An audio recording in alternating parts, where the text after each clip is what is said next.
Quel est ton plus beau souvenir d'hiver? J'en ai pas vraiment.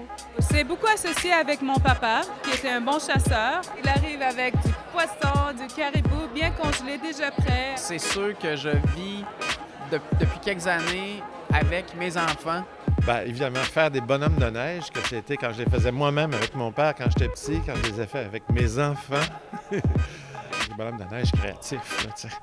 Mes plus beaux souvenirs d'hiver, c'est de jouer dans la neige avec mes sœurs, avec les chums quand j'avais 5, 6, 7, 8 ans, puis qu'on passait des heures dehors dans la neige.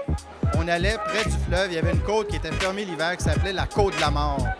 Et on allait glisser à la Côte de la Mort sans le dire à nos parents parce qu'ils nous auraient empêché de le faire. J'ai le beau souvenir de la descente, mais j'ai comme oublié la remontée.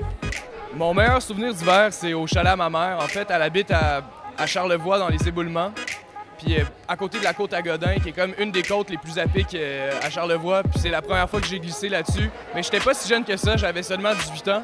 Mais juste l'expérience en soi, c'était vraiment intense. C'était comme descendre, en fait, une pente de ski, mais sur un traîneau. Souvent, après l'école, avec quelques voisins, puis mon fils, mes filles, puis leurs amis, on s'en va sur le lac, on patine ensemble jusqu'à temps qu'il fasse noir, puis après ça, on rentre par les devoirs.